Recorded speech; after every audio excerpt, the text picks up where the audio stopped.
हे sales, कैसे हो आप सब। आई होप सब बहुत ही ज़्यादा अच्छे होंगे।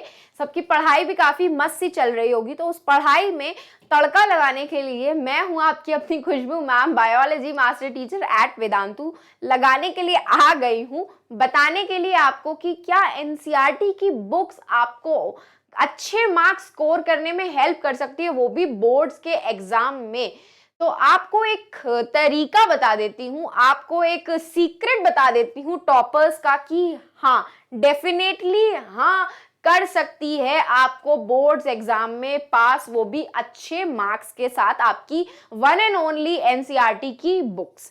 अब बात यह आती है कि इन एनसीईआरटी बुक्स को तरीका होता है समझने का, पढ़ने का, जो आपको अक्सर पता नहीं होता। आपको ये लगता है कि एनसीईआरटी की बुक्स वेस्ट हैं और एनसीईआरटी की बुक से नहीं आने वाला है, तो आप लोग भागने लग जाते हो अपने रेफरेंस बुक्स के ऊपर। ठीक है, तो देखो, रेफरेंस बुक्स के ऊपर भागना ठीक है, इट्स ओके, रेफरेंस बुक को जाना अच्छी बात है, लेकिन रेफरेंस बुक्स जो होती है ना आपकी, ये जो रेफरेंस बुक्स होती है ना आपकी, ये सिर्फ तब काम आती हैं जब आपको एक्स्ट्रा क्वेश्चंस की नीड होती है, एक्स्ट्रा क्वेश्चंस की नीड होती है, तब आपकी ये रेफरेंस बुक आपकी बहुत हेल्प करने वाली है। लेकिन अगर आपको कंसेप्ट की क्लियरिटी चाहिए और ऐसे टफ क्वेश्चंस चाहिए जो कि आप एक्सपेक्ट कर सकते हो अपने बोर्ड्स के एग्जाम में, जो अल्टीमेटिवली हमारे ट्रिकी क्वेश्चंस जो होते हैं जिनको हम सॉल्व नहीं कर पाते और फिर हमारे को पैनिक अटैक आने लग जाता है, तो वो आपको कहीं ना कहीं एनसीईआरटी की बुक्स में ही मिलते हैं।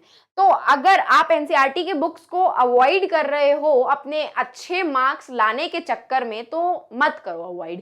क्यों? क्योंकि भाई ये एनसीईआरटी जो होती है ना आपकी, यही सफिशिएंट होती है आपको स्कोर करने के लिए। देखो, कंसेप्ट अंडरस्टैंड करना है, कंसेप्ट को अंडरस्टैंड करना है, तो कंसेप्ट आपको अंडरस्टैंड करना है, तो आपकी NCERT books is more than enough. NCERT books को ही प्रेफर करूंगी मैं, क्योंकि आपका जितना भी सीबीएसई बोर्ड का पेपर बनता है वो एनसीईआरटी की लाइन टू लाइन में से ही बनता है, उसके अलावा कहीं से नहीं बनता। लेकिन अगर मैं आपको क्वेश्चन आंसर्स का प्रैक्टिस का बोलूंगी तो हाँ, do visit Vedantu class 9th and 10th channel for class 10th graders and visit class Vedantu class 9 channel for 9th graders. वहां पर आपको सारे वेराइटीज के, बायो का कह लो, केमिस्ट्री का कह लो, फिजिक्स का कह लो, सारे के सारे प्रीवियस ईयर क्वेश्चंस वही मिलने वाले हैं। तो भाई बुक्स अगर आपको लेनी भी है तो मैं सिर्फ एक बुक आपको सजेस्ट करूंगी, वो है ओसवाल की बुक, जिसमें बहुत सारे वैरायटी ऑफ क्वेश्चंस, बहुत सारे सेट्स, मॉक टेस्ट पेपर, सब कुछ अवेलेबल रहते हैं।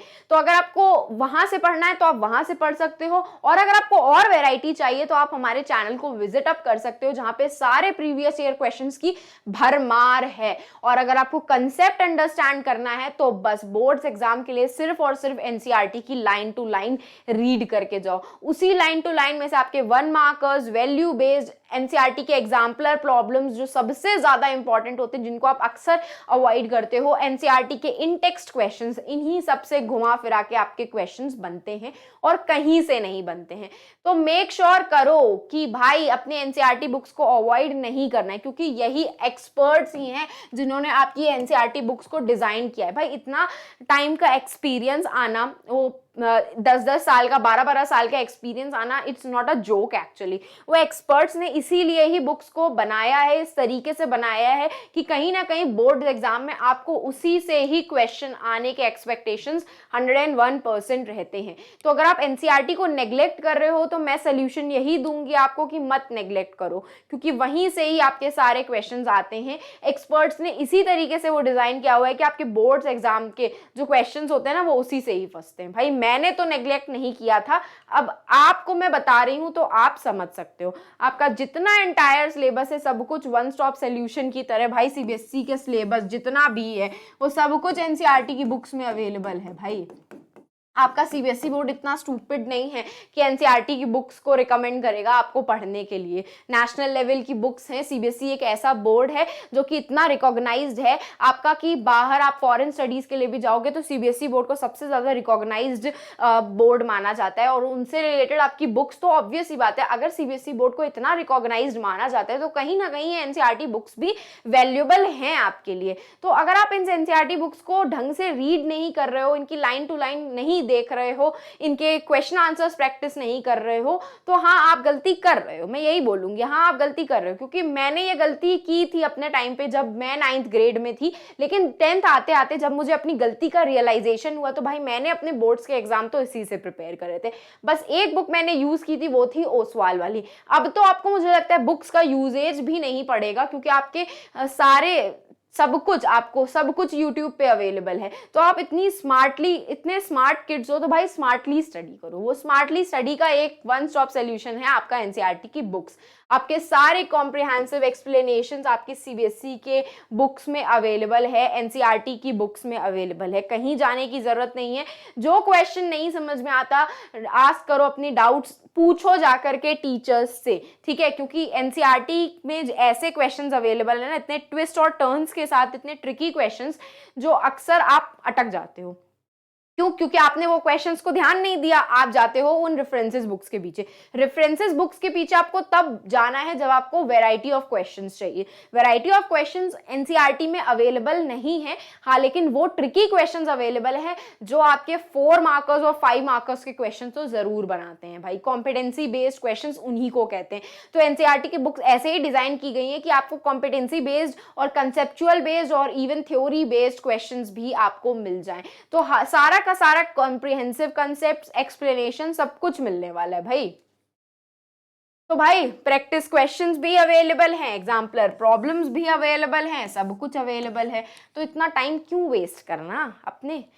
बोर्ड्स एग्जाम्स आ रहे हैं, अब तो शायद मिड टर्म के बाद प्री बोर्ड्स होने वाले हैं, और प्री बोर्ड्स में पता चल जाएगा कि बोर्ड्स में कितना फोड़ने वाले हो।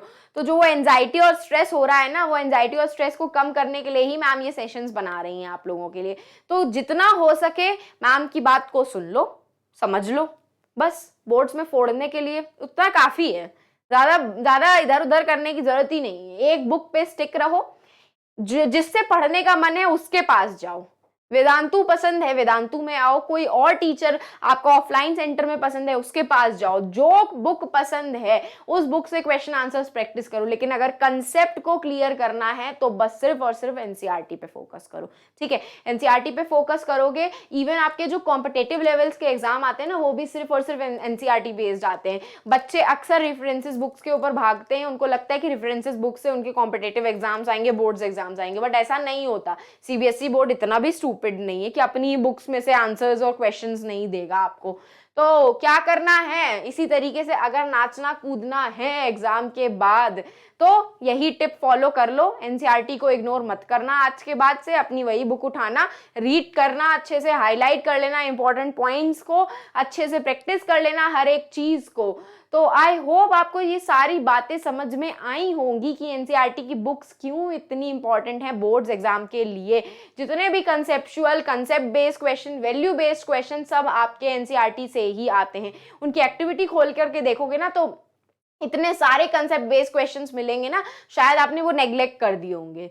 तो आई होप आपको सेशन पूरा यूजफुल लगा होगा। तो सेशन को लाइक कर देना, चैनल को सब्सक्राइब कर देना, और अगर ऐसे ही अमेजिंग कंटेंट्स आपको चाहिए तो आप हमें टेलीग्राम चैनल पे फॉलो अप कर सकते हो, जहां पे आपको सारे नोटिफिकेशंस मिल जाएंगे टाइम टू टाइम चैनल से रिलेटेड। और अगर आपको मुझे फॉलो आउट करना है तो आप मुझे इंस्टाग्राम पे फॉलो कर सकते हो, खुशबू-भाटिया मेरा इंस्टाग्राम का हैंडल है, जहां पे आप मुझसे पूरा एक्सपेक्ट कर सकते हो गाइडेंस एंड सपोर्ट का, लेकिन कोई भी मुझसे फालतू क्वेश्चन नहीं पूछेगा। तो अब हम फिर मिलेंगे चलते चलते, लेकिन उससे पहले जरा सेशन को लाइक करते जाना और चैनल को सब्सक्राइब करते जाना। और ये सारे आपके फेवरेट मास्टर टीचर्स के अपने अपने शॉर्ट्स के चैनल, जिसमें मेरा चैनल है Vedantu 9th and 10th biology का, जिसमें मैं आपको 60 सेकंड्स के अंदर आपके ऐसे ही एकेडमिक टॉपिक्स जो कि इंपॉर्टेंट है बोर्ड पॉइंट ऑफ व्यू से, वो रिवाइज करवाने वाली हूं। तो भाई 60 सेकंड्स में कौन सा ही रिवीजन होता है, तो किसका है इंतजार, जल्दी से जाओ और सबको कर दो सब्सक्राइब। तो अब हम फिर मिलेंगे चलते चलते अपने ऐसे ही अमेजिंग नेक्स्ट सेशन में। तो bye bye and take care.